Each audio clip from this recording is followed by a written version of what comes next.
नेतारं भीतारं कर्म मुहूर्तं ज्ञातारं विश्वतत्त्वानां वन्दे तद्गुणे लब्धे वन्दे तद्गुणे लब्धे वन्दे तद्गुणे लब्धे। जय बोलो पंच परमेश्वरी भगवान की, देवादि देवादिनाथ भगवान की, अंतिम शासनपति महावीर स्वामी भगवान की, परम पूज्य गुरुदेव श्री आदि सागर महावीर की विमल सागर सन्मति सागर जी महाराज की, परम पूज्य गुरुदेव श्री सुंदर सागर जी महाराज की, द्वादशाम जिनवाणी माता की।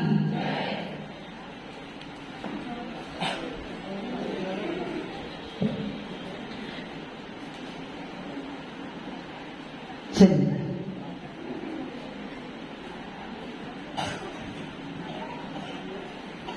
सबका ज्ञान उपयोग इधर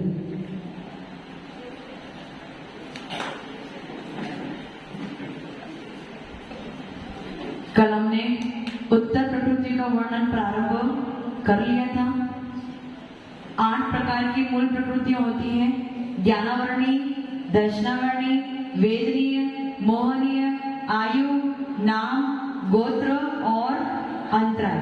उसमें से उत्तर प्रकृति के भेद कितने हैं? ज्ञानावर्णी के 8, 5, दर्शनावर्णी के 9, वेदनीय के 2, मोहनी के 28, आयु के, गोत्र के गलत, गोत्र के 2, नाम के 93 और अंतराय के 5। कल ज्ञानावर्णी कर्म का कथन प्रारंभ कर लिया था। सबसे पहला ज्ञान कौन सा है? मति अज्ञान, मति ज्ञान। कौन सा है? मति ज्ञान। किसके द्वारा होता है? 5 इंद्रिय और छठे मन से जो होता है उसे मति ज्ञान कहते हैं। आपके पास कितनी इंद्रियां हैं? मन नहीं है, 5 इंद्रियां भी है और छठा मन भी है। कल मैंने बताया था ना, स्पर्शन के कितने विषय होते हैं? कौन कौन से? बता मैं बता गरम, ठंडा, गरम, ठंडा। अच्छा चल तू बता, नाम बताना आपको। नमस्ते वंदना माता जी, मेरा नाम सार्थक सेठ है। ठंडा, गरम, हल्का, भारी, हल्का, चिकना, कठोर, नरम। सही है, चलो ताली बजाओ। आपको तो आ नहीं रहा था, उसको आ रहा है। छोटे से बच्चे को इतना ध्यान है। चल आगे स्पर्श के आगे कौन सी इंद्रिय होती है? रसना। रसना इंद्रिय के कितने विषय है? 5। कौन कौन से? खट्टा, मीठा, कसाला, तीखा और खट्टा, मीठा, चरपरा, कसायला और करेला। कैसा होता है? कड़वा। 5 ही रसना इंद्रिय के विषय हो गए। इसके आगे ग्राण के 2। कौन से? सुगंध और दुर्गंध। सुगंध और दुर्गंध। फिर चक्षु। चक्षु इंद्रिय के 5। कौन कौन से? लाल, पीला, काला, सफेद, नीला। हाँ, उसके बाद कर्णेंद्रिय। कर्णेंद्रिय के कितने विषय? कौन कौन से? सा, रे, गा, मा, प, दा, नी, सा। क्या बात है। फिर हम आंखें करना। Very good. हाँ हाँ, माता जी के पास पढ़ते हैं। ये कितने विषय हो गए? 5 इंद्रियों के ये इतने विषय हो गए। इन विषयों का ज्ञान होना उसे क्या कहते हैं? मति ज्ञान। इन विषयों का ज्ञान होना उसे क्या कहते हैं? मति ज्ञान। स्पर्शन के माध्यम से केवल वस्तु के स्वभाव को जानना, ये मति ज्ञान हो गया। रसना के माध्यम से वस्तु के स्वाद को जानना, ये भी मति ज्ञान हो गया। ग्राण के माध्यम से सुगंध अथवा दुर्गंध को जानना, ये भी मति ज्ञान हो गया। चक्षु के माध्यम से वर्ण को जानना भी मति ज्ञान है। और कर्ण के माध्यम से स्वरों को जानना भी मति ज्ञान है। इतना क्लियर है? इसमें किसी को कोई प्रश्न या डाउट है क्या? अमित जी इतना क्लियर है ना? हाँ, यदि अमित जी आपकी आंखें कुछ गड़बड़ हो जाए तो ज्ञानावरणी कर्म का उदय है या पुद्गल में गड़बड़ है? आंखों से देख नहीं सकते आप, तो फिर है शिवोपशम। देखो, कोई भी वस्तु होने के लिए दो निमित्त चाहिए, एक तो बाह्य निमित्त और एक अंतरंग निमित्त। अंतरंग निमित्त में क्या है? कर्म। और बाह्य निमित्त में क्या है? ये पुद्गल। अंतरंग में क्या निमित्त है? कर्म। और बाह्य में क्या निमित्त है? पुद्गल। मैंने कल बताया था ना, यदि आपका मति ज्ञान सही ढंग से काम नहीं कर रहा है, यदि आपकी इंद्रियां सही ढंग से काम नहीं कर रही, तो उसके पीछे कारण क्या है? क्या कारण है?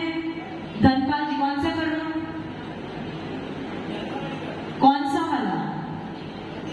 मति ज्ञानावरणी कर्म में कुछ गड़बड़ है, उसी वजह से इंद्रियां सही ढंग से काम, मतलब इंद्रिय अपने विषय को नहीं जान पा रही है।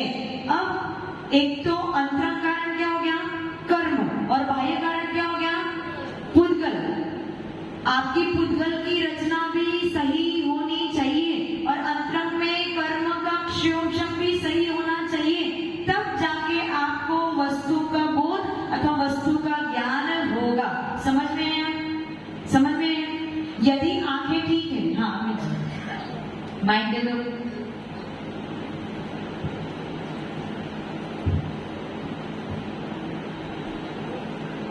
नमस्ते आचार्य श्री माता जी।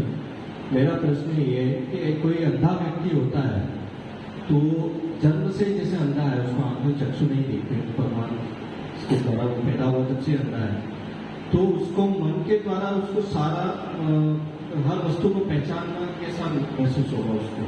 जिसकी जन्म से आंखें नहीं है तो उसका क्या खराब है? कर्म खराब है या ये पुद्गल खराब है? पुद्गल खराब है। ये पुद्गल, उसके पास मति ज्ञानावरणी कर्म का क्षयोपशम तो है, लेकिन उसका पुद्गल खराब है। यदि ये पुद्गल सही होता तो उसे वो ज्ञान, कौन सा? चक्षु इंद्रिय वाला ज्ञान होता। अब जब उसके पास चक्षु इंद्रिय काम नहीं कर रही है तो स्पर्श, रसना, घ्राण और कर्ण, इन इंद्रिय एवं मन, इन सब के माध्यम से वो ज्ञान की प्राप्ति करेगा।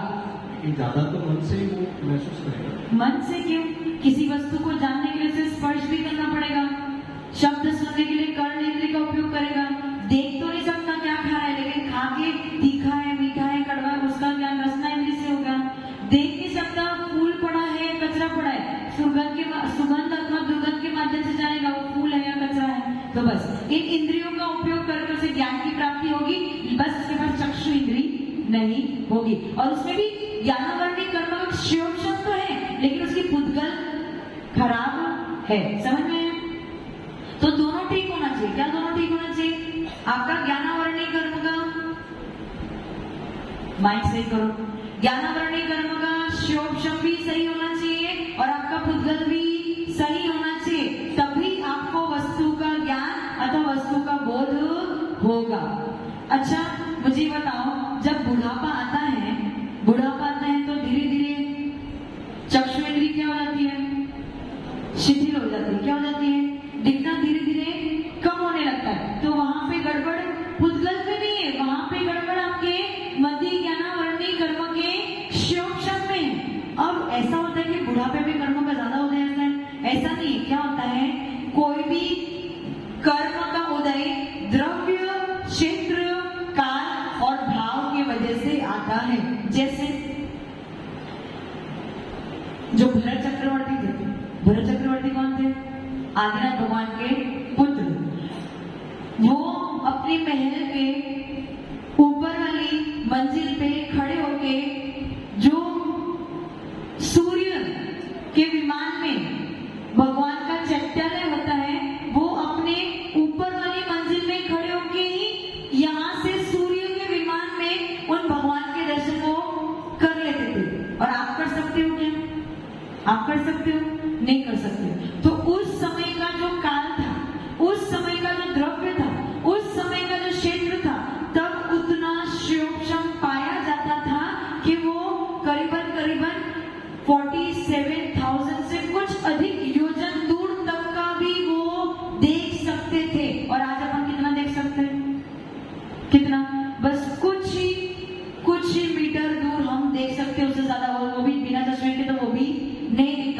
कि शिवोक्षम कम हो गया। क्यों कम हो गया? कि अब द्रव्य भी वैसा उत्तम नहीं है, क्षेत्र भी वैसा उत्तम नहीं है, काल भी वैसा उत्तम नहीं है और भाव भी वैसा उत्तम नहीं है। समझ में आ रहा है मैं क्या कहने की कोशिश कर रही हूँ?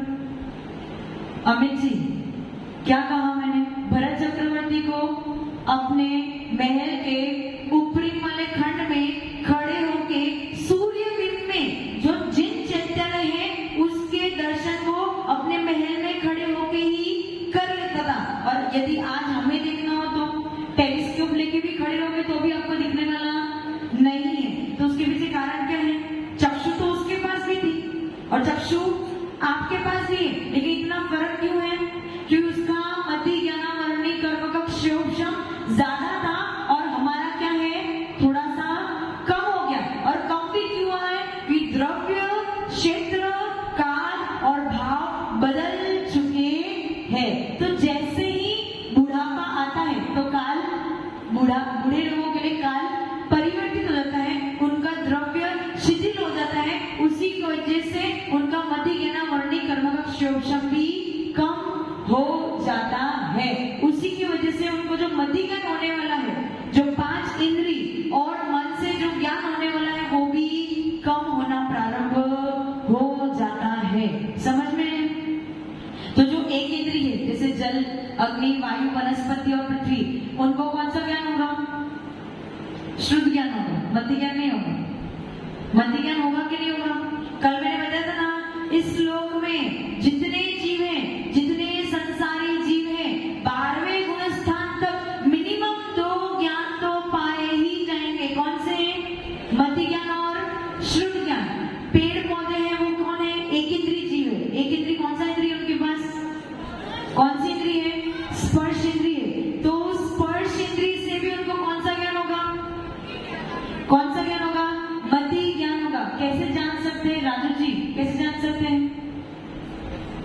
स्पर्श कैसे जान सकते हैं? आपको पता है वो कुछ हिंसक पौधे होते हैं जिनका मुख खुला हुआ रहता है। यदि कोई जीव जंतु आके बस केवल उनको छू जाए तो वो अपने आप को क्या कर लेते हैं? बंद कर लेते हैं। किसके माध्यम से? ये ज्ञान किस माध्यम से हुआ? मति ज्ञान के माध्यम। स्पर्श से उन्होंने जाना कि कोई जीव आके मेरे पे बैठ गया और उसके बाद उसका रिएक्शन क्या हो जाएगा? वो अपने आप को बंद कर लेता है। अच्छा, जो पेड़ पौधे की जड़ होती है वो किस तरफ बढ़ती है? किस तरफ बढ़ती है? जमीन में तो बढ़ती है, किस तरफ बढ़ती है? पीपल के पेड़ की जड़ किस तरफ बढ़ती है? जहां धन संपत्ति घड़ी हुई होगी उसकी जड़ें उसी तरफ बढ़ेगी। उसने भी छुआ, स्पर्श करके जाना क्या? पेड़ पौधे की जड़ तो धीरे धीरे बढ़ती है, लेकिन उसे पता है कौन से डायरेक्शन में बढ़ना है। कौन से डायरेक्शन में बढ़ेगी? जहां पे धन संपत्ति गड़ी हुई होगी वो उसी तरफ बढ़ेगी। स्पर्श किया क्या? स्पर्श नहीं किया, लेकिन उसका स्पर्शन इंद्रिय का डिस्टेंस लंबा है, इसीलिए स्पर्श किए बिना ही जान जाता है कि धन संपत्ति कहाँ पड़ी है और मुझे किस तरफ बढ़ना है। समझ में आ रहा है? समझ में आ रहा है? पवन जी, समझ में आ रहा है कि नहीं समझ में आ रहा? थोड़ा थोड़ा।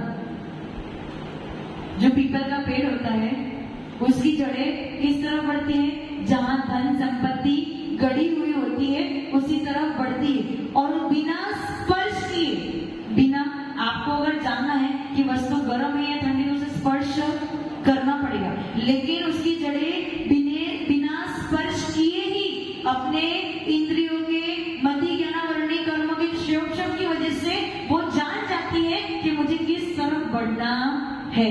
किसके बल पे? मति ज्ञान के बल पे। और कौन किसके बल पे? स्पर्शन इंद्रिय के बल पे। ये हमारा क्षोभम कम है कि यदि जब तक हम किसी वस्तु को छू ना ले तब तक हमें उसका भान नहीं होता है कि उसका विषय कैसा है, गर्म है या ठंडा है या हल्का है या भारी। लेकिन जो वो पीपल का पेड़ है उसका स्पर्शन इंद्रिय का मति ज्ञान जो है वो अधिक होता है, उसकी तीक्ष्णता होती है, उसके वजह से वो है। समझ में आ रहा है? यदि आपको ईंट की भट्टी के पास से गुजारे तो कैसा फील होगा? गरम। छुआ क्या आपने? बिना छुए समझ में आ गया। उसी प्रकार से पर विषय कौन सा है? स्पर्श नहीं। आंखें बंद है, कर्णेंद्रिय भी बंद है, घ्राणेंद्रिय भी बंद है, रसनेंद्रिय भी बंद है। केवल स्पर्श के माध्यम से बिना छुए जान रहे हो कि यहाँ आसपास में ईंट की भट्टी है। उसी प्रकार से वो पेड़ पौधे या पीपल का पेड़ जो है वो बिना स्पर्श जान जाता है कि मेरे जड़ को किस तरफ बढ़ना है। समझ में है? तो वो अपनी स्पर्श इंद्रिय किस प्रकार से काम करती है, समझ में आ रहा है? समझ में है? उसके बाद चींटी होती है। चींटी के पास चक्षु है क्या? कर्ण है क्या? नहीं। लेकिन केवल घ्राण इंद्रिय के माध्यम से वो जानती है कि शक्कर किस तरफ रखी है। केवल घ्राण इंद्रिय के माध्यम से वो जान जाती है कि चक्षु अरे क्या शक्कर किस तरफ रखी है। तो कौन सा ज्ञान है ये? कौन सा ज्ञान है? कौन सा ज्ञान है? मति ज्ञान। क्यों मति ज्ञान क्यों है? क्योंकि इंद्रियों के माध्यम से हो रहा है। जो जो इंद्रियों का विषय है उसके बाद जो ज्ञान होगा वो कौन सा ज्ञान है? मति ज्ञान है। समझ में आ रहा है? जब बच्चे छोटे होते हैं उनको क्या देते हैं? अपन पुस्तक देते हैं। उस पुस्तक में A for Apple, B for ball, उसके चित्र बनाए रहते हैं। पहले उन्हें बोल की याद कराते हैं। बोल के उतना अच्छे से याद नहीं होता। फिर क्या देते हैं? उनको चित्र की पुस्तक देते हैं और उसमें क्या लिखेंगे? ये एप्पल, फिर ये बॉल, फिर ये एलिफेंट है, ये कैट है। तो वो चक्षु इंद्रिय के माध्यम से उन्हें मति ज्ञान हुआ और उन्होंने जान लिया कि ये वस्तु क्या है। अब जब वो बड़े हो जाएंगे और उनको हाथी दिख गया तो वो तुरंत क्या बोलेंगे? मामा ये एलिफेंट है। क्यों? कि पहले का जो उनको चक्षु इंद्रिय के माध्यम से जो ज्ञान हुआ था उनको उन्होंने क्या कर दिया? अपने मन में धारण कर दिया। क्या कर दिया? धारण। अब आगे जब जब वो अपने चक्षु इंद्रिय के माध्यम से देखेंगे तो उनको याद आएगा कि ये क्या है? एलिफेंट है। समझ में? ये सब क्या है? मति ज्ञान का काम है। किसका काम है? आपका जो स्मरण करने का याद करना रहता है ना, मम्मी याद नहीं होता। मम्मी याद नहीं होता। क्यों याद नहीं? मम्मी क्या आप लोग ही बोलते माता जी हमें कुछ याद नहीं होता। क्यों याद नहीं होता? क्योंकि आपका मति ज्ञानावरणी कर्म का क्षेत्रफल कम है, इसीलिए आपको याद नहीं होता है। एक बार आपने सुन लिया, माता जी ने महाराज जी ने उपदेश दिया, आपने कौन सी इंद्रिय से सुना? कर्णेंद्रिय से शब्द सुन लिए, भाव पकड़ लिए। अब आपको वो याद हो जाना चाहिए, लेकिन याद नहीं हुआ। क्यों याद नहीं हुआ? उस समय तो आपका मति ज्ञान काम किया। अभी आपका मति ज्ञान काम कर रहा है। अभी आपका मति ज्ञान सुन रहे हो ना, समझ रहे हो, मतलब अभी मति ज्ञान काम कर रहा है, परंतु याद नहीं हो रहा है। तो याद करने वाला जो मति ज्ञान है उसका क्षेत्रफल कम है। समझ में आ रहा है? मति ज्ञान के 4 भेद होते हैं। लिखना नहीं, उसे बता देती हूँ। इया, अवाय, अवग्रह, इया, अवाय और धारणा। उसमें जो धारणा मति ज्ञान होता है, धारणा मति ज्ञान का अर्थ ही होता है कि याद करना। धारणा मति ज्ञान का अर्थ क्या होता है? जो आज आपने देख लिया है या जो आज आपने सुन लिया है उससे आगे भी याद रखना, वो धारणा मति ज्ञान का काम होता है। यदि आपको वो याद नहीं हो रहा, उसका मतलब आपका धारणा मति ज्ञान काम नहीं कर रहा है। समझ में? किसी को कोई प्रश्न? नैना जी, कोई प्रश्न नहीं? बिल्कुल अच्छे से समझ में आ गया? हाँ,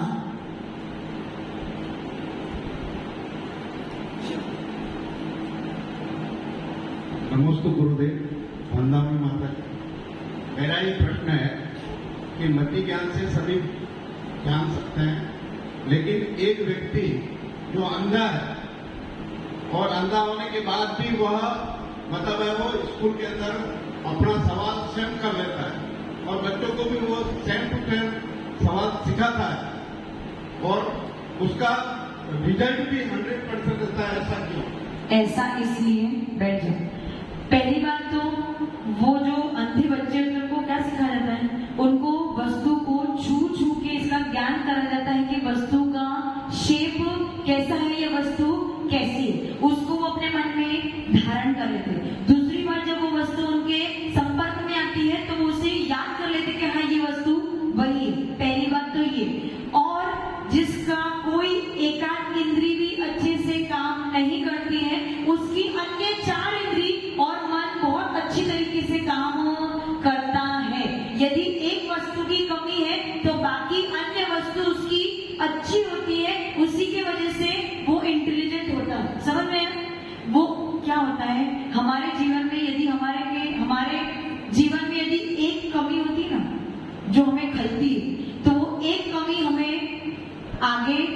बढ़ने के लिए उत्सुक कराती है, वो ही हमें आगे बढ़ाती है कि एक कमी है लेकिन मेरे पास बाकी सारी वस्तुएं अच्छी है, तो उसी के माध्यम से वो अपने आप को आगे बढ़ाता है। और जिसके पास सब कुछ होता है ना, उसको उसका मूल्य, जैसे आपके पास सब कुछ है लेकिन आपको मूल्य, अब मैंने आपको पूछ लूं कि भैया आपने घर पे जाके कुछ पढ़ाई करी क्या, तो आप क्या बोलोगे? नहीं करी।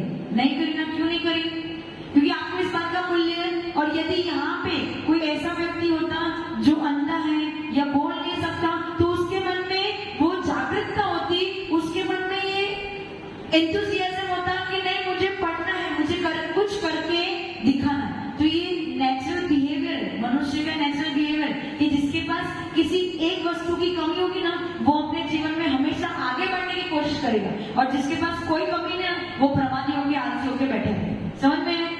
समझ में? हाँ। और कोई प्रश्न? हाँ हाँ।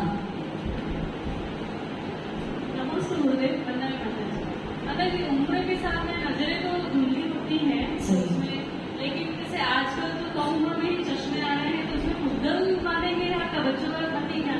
पुद्गल भी मानना पड़ेगा और मति ज्ञान वर्णी कर्म का शिवशम भी मानना पड़ेगा।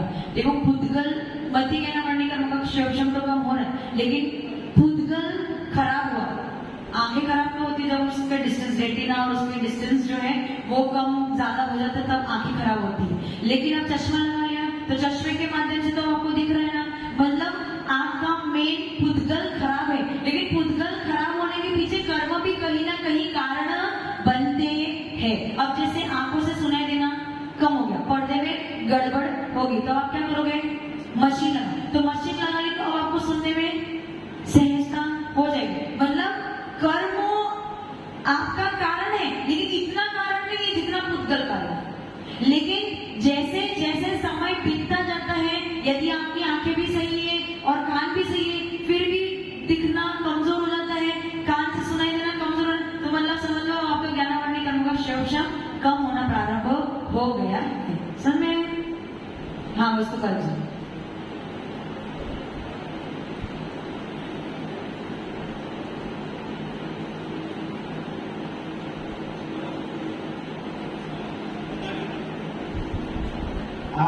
जैसे आज इंद्रिया है, स्पर्श, रसना, घ्राण और ऐसे ऐसे पकड़ते मार कर्ण इंद्रिय है, जिससे क्या इवा आवा या अवधारणा का ज्ञान होता है कि नहीं? अवग्रह, इया, अवय और धारणा, ये चार ज्ञान है, मति ज्ञान के भेद पर आगे चलते हैं। तो इनका ज्ञान चार इंद्रिय जैसे नेत्र को छोड़ दिया, मन को छोड़ दिया, होता है, होता है, होता है। बस इतना समझ लो, क्योंकि ये आपका ऊपर लेवल का प्रश्न है, तो बस होता है। ठीक है? हाँ, नैना आंटी।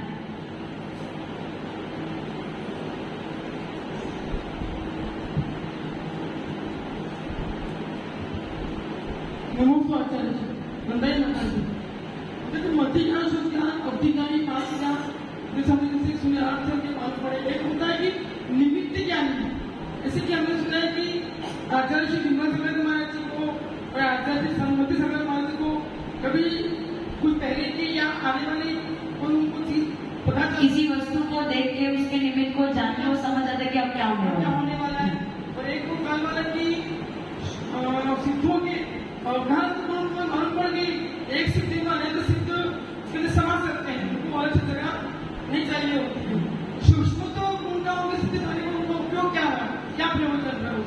और अव्यय बाधक को आनंद सुख दोनों का अर्थ एक ही हुआ, उसमें भी आनंद सुख की बात हो जाती है। मोहनी करने के नाचों के बाद गाज्या करने में, वाक गाज्या में वो बहुत हाँ, समझ गई मैं आपका। वो अर्थ एक ही हुआ, हो गया?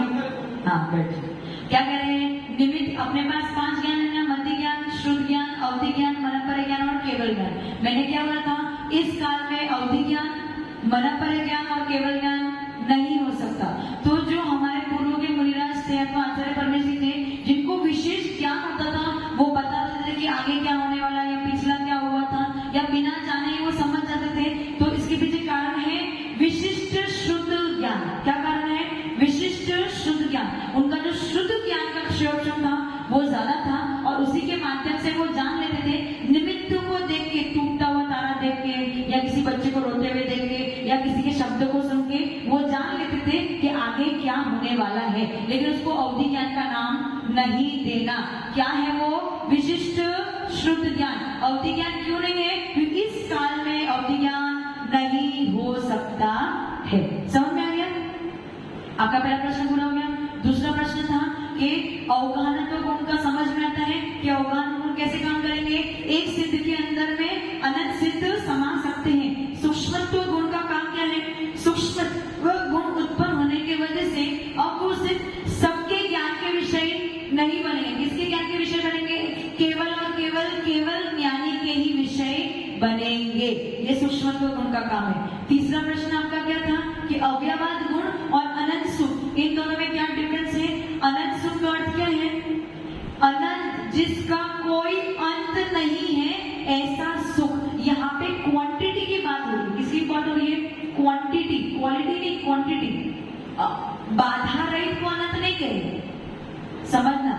संख्या की बात चल रही है कि अनंत, जिसका कोई अंत नहीं है, ऐसे सुख की प्राप्ति किसको हो गई?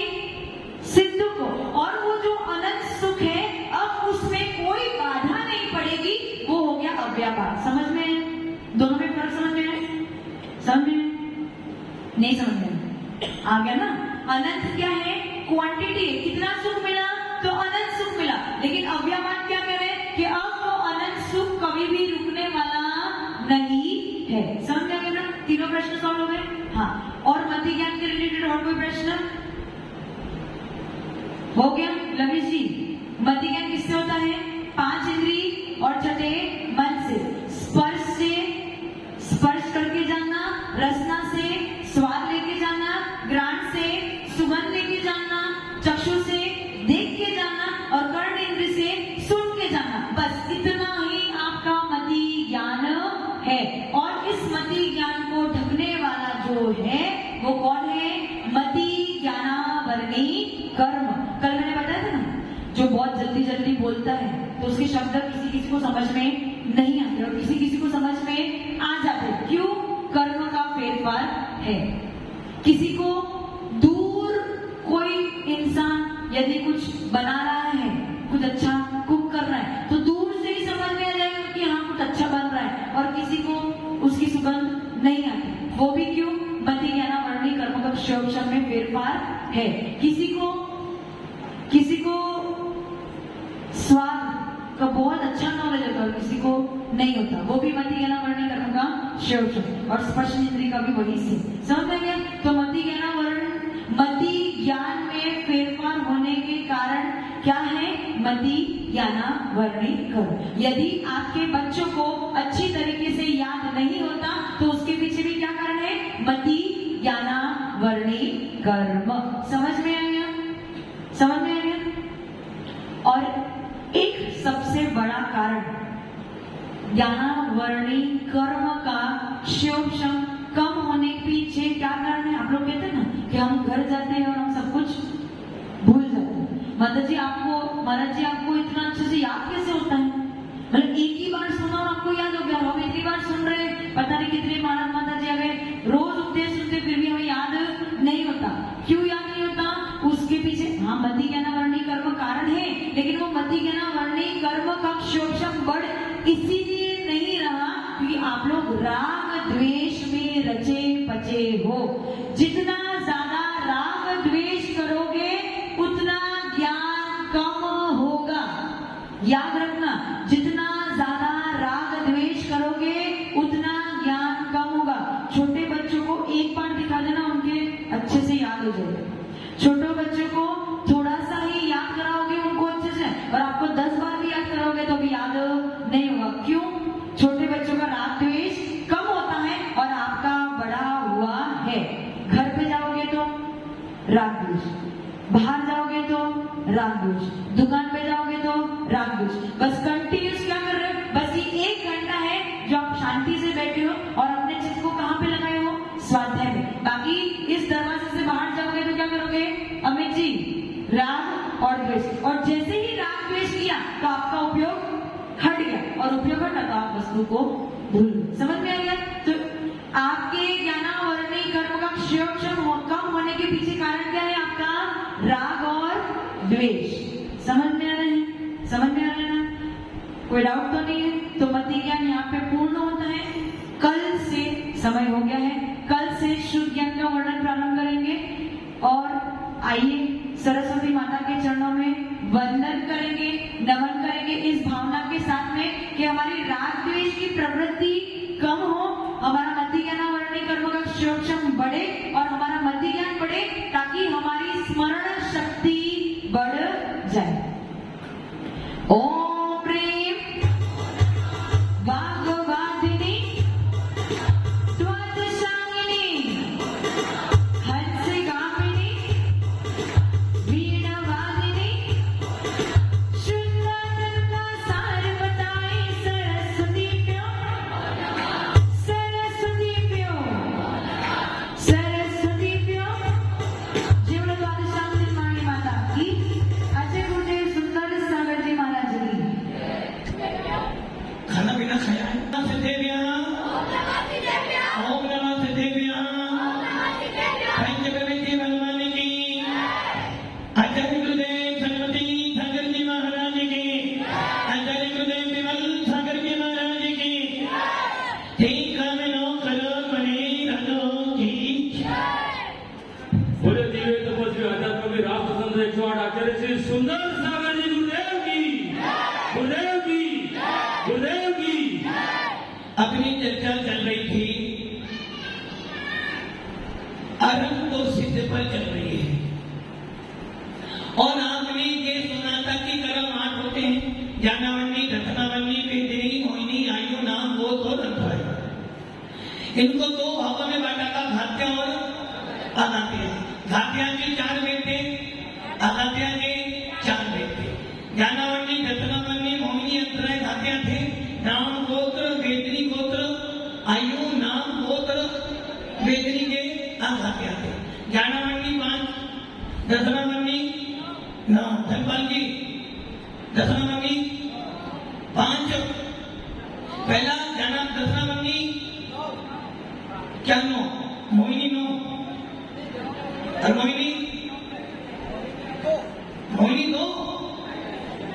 धनपाल की उम्र हो गई है। ज्ञानावन्नी 5, दर्शनावन्नी 9, वेदिनी 2, मोहिनी 28, और आगे नाम 93, आयु 4, अंतराय गोत्र, वेदिनी 28, 2। ज्ञानावन्नी 5, दर्शनावन्नी 9, वेदिनी 2, मोहिनी 28, आयु 4, नाम 93, गोत्र 2 और अंतराय 5। कुल मिला के 148 प्रकृतियां थी। ज्ञानावन्नी के विनाश से, ललित जी, ज्ञानावन्नी के विनाश से क्या मिलता है? अनंत ज्ञान। दर्शनावन्नी से धनपाल की, मोहिनी से सोच लो, वेदिनी से, इसलिए कहता हूं बुढ़ापा आ गया। ज्ञानावन्नी के विनाश से अनंत ज्ञान, दर्शनावन्नी के विनाश से अनंत दर्शन, वेदिनी के विनाश से अव्ययवाद सुख। पूजा की, वेदिनी कर्म के विनाश से अव्ययवाद सुख, अव्ययवाद गुण। उसके बाद मोहिनी से अनंत सुख, आयु से अवधानत्व, गोत्र से पवन की।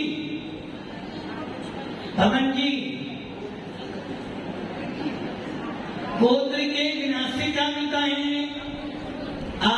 गुरु लघुत्व।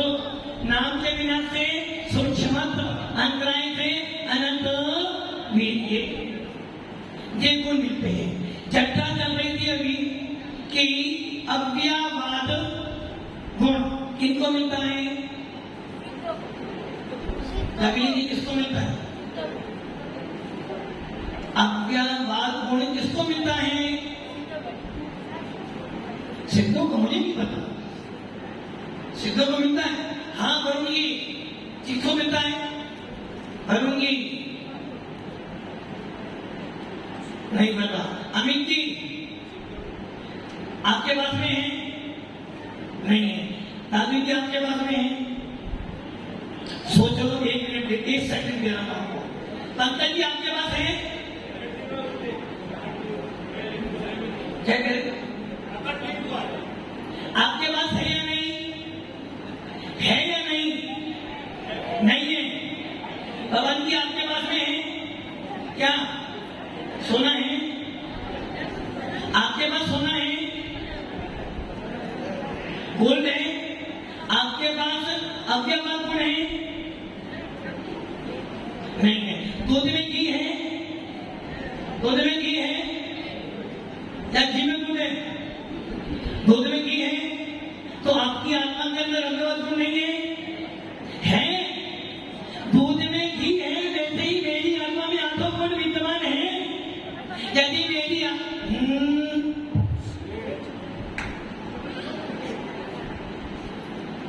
यदि दूध में घी नहीं होगा तो कितना ही दूध को गर्म करते रहना घी मिलने वाला।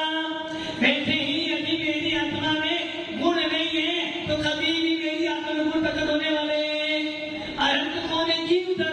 जीव में ही 8 गुण पाए जाते हैं। मैं कौन हूं? कौन मैं? कौन? दादी जी मैं कौन हूं? मैं कौन हूं? मैं कौन हूं? पंडित जी मैं कौन हूं?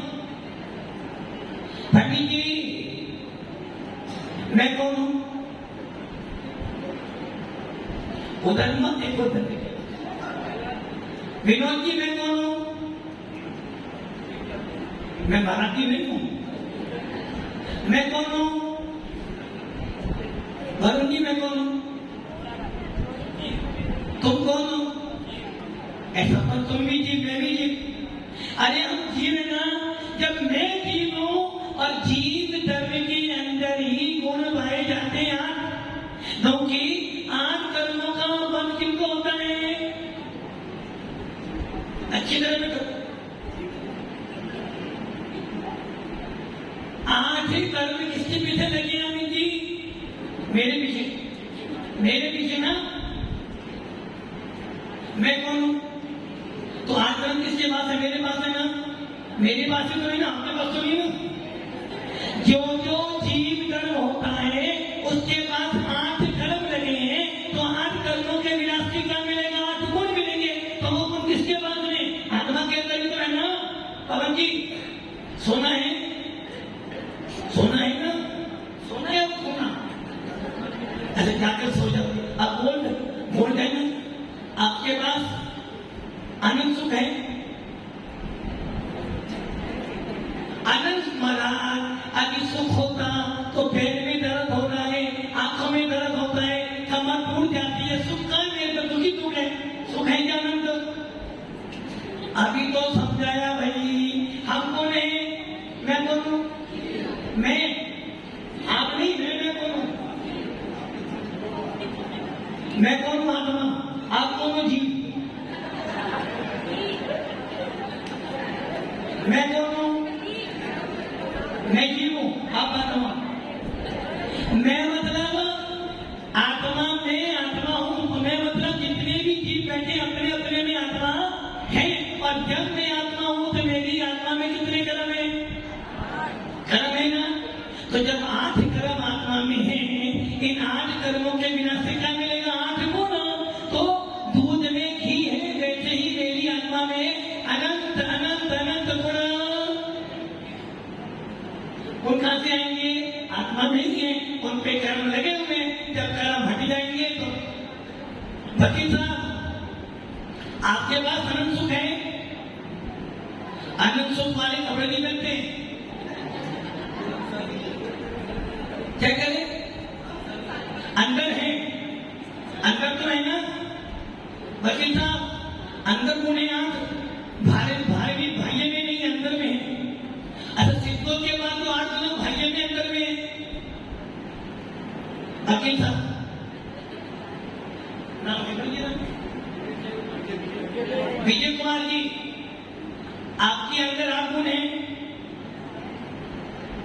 जानिए 8 भरे।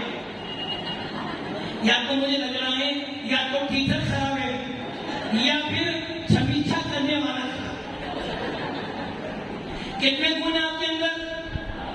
8 हैं। अंदर या बाहर है? अंदर। सिद्धों के पास अंदर या बाहर है? विजय कुमार जी बेटा माइक लेके उनके पास।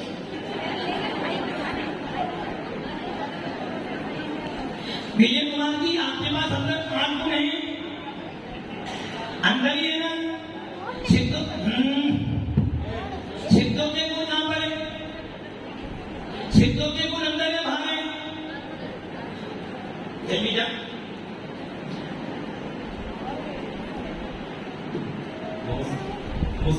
ये बताओ आपके हाथ में 8 गुण हैं, अंदर या बाहर है? अंदर। पक्का अंदर है, बाहर तो नहीं है ना? अच्छा, सिद्धों के 8 गुण अंदर या बाहर है? दोनों जगह। सोच लो कि देगा आदि बाहर गुण आ जाएगा तो तुम क्या बन जाओगे? सिद्ध। कैसे सिद्ध बन जाओगे? जब आत्मा जब दूध में से घी निकाल दिया तो दूध में घी है क्या फिर? तभी जब तुमने वो 8 गुण बाहर निकाल दिए तो तुम्हारे अंदर क्या बचा? तो अब ये बताओ आपके गुण 8 अंदर या बाहर है?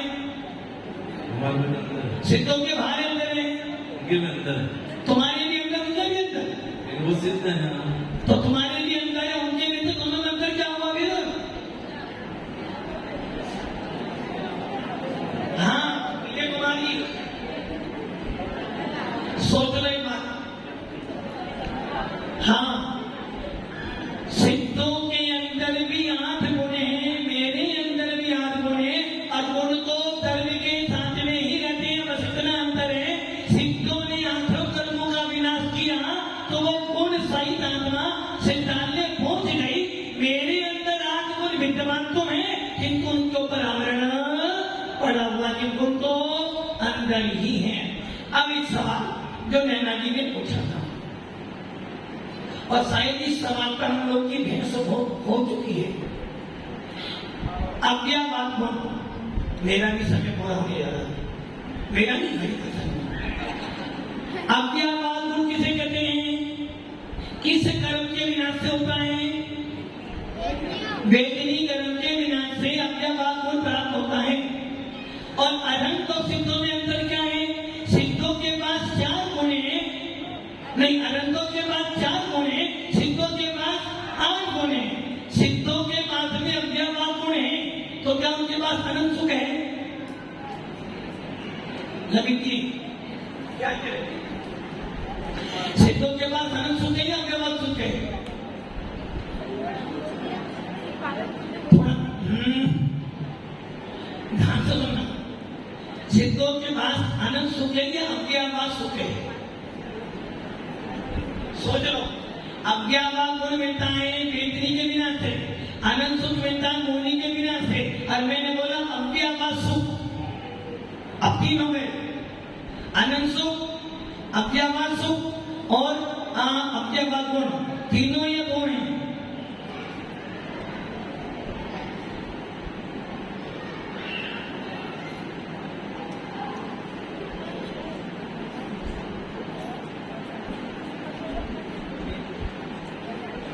नवीन जी 3 गुण है, 2 गुण है, कौन से? अज्ञाबाद सुख और अज्ञाबाद गुण, अनंत सुख, अज्ञाबाद। हाँ, और सिर्फ अनंतों के बाद अनंत सुख, अज्ञाबाद गुण तो उनके पास में है ही नहीं, अनंत सुख। अब मेरा सवाल है, माता जी ने भी बोला था अनंत सुख, अनंत सुख मतलब अब सुख का कोई अंत नहीं है। अज्ञाबाद गुण मतलब अब सुख में बाधा नहीं पड़ेगी। तो इसका मतलब क्या हुआ? अनंतों के सुख में बाधा पड़ेगी। भाई अज्ञाबाद गुण किनके पास है? सिद्धों के पास। अनंत के पास अज्ञाबाद गुण है नहीं, तो अनंत का सुख कैसा बाधा सही? भाई अनंत सुख किनके पास है? अनंतों के पास भी है और सिद्धों के पास भी है। अनंतों के पास जो अनंत सुख है वो कैसा है? अनंत, जिसमें जो कभी भी नष्ट नहीं होगा। सिद्धों के पास अनंत सुख भी और अज्ञाबाद गुण भी आता, उनके पास अनंत सुख में बाधा भी, किंतु वास्तुवान की आनंदों के मात्र से आनंद सुख है, तो उनके सुख में तो बाधा पड़ेगी, बाधा पड़ेगी ना, क्योंकि वो उनकी आवाज है, सिद्धों की आवाज है। आनंदों के बात करेंगे तो आनंदों क्योंकि अनंत संसारी है, अनंत की संसारी है, और सिद्ध संसार से पार हो गए, और हम सब लोग कौन है? संसारी है। हमारे पास कैसा सुख है? हमारे पास सुख है क्या? हमारे पास इंद्रिय सुख है, और इंद्रिय सुख अनंत नहीं हो सकता, वो तो बाधा सहित है। सिद्धों के बाद अनंत सुख है, अम्बिया पास सुख है, जिनमें बाधा पड़ने वाली नहीं, किंतु केवली के पास आनंद के बाद कैसा सुख है? अनंत सुख है, किंतु अम्बिया पास सुख तो बाधा पड़ेगी।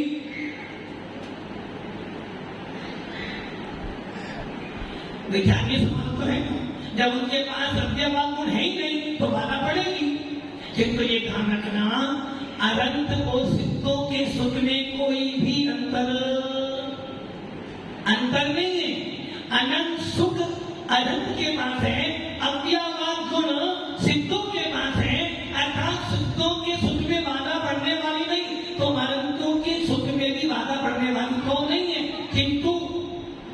किंतु अभी उनके पास 4 घात्या कर्म पड़े हैं, इस अपेक्षा से हम ये कह सकते हैं कि 4 घात्या कर्म सत्ता में पड़े हैं, भले कोई काम ना करे, क्योंकि मोहिनी कर्म का विनाश हो चुका, किंतु फिर भी कर्मों के अपेक्षा कहना पड़ता है कि अनंत सुख तो है, किंतु अभी अव्ययवाद को प्रकट नहीं हुआ, किंतु वास्तव में सुख में कोई भी अंतर, कोई भी बाधा पड़ने वाली। पहला सवाल। अगला सवाल परसों करेंगे, सारी सेवा पूरी हो रही है। ओम नमः शिवाय।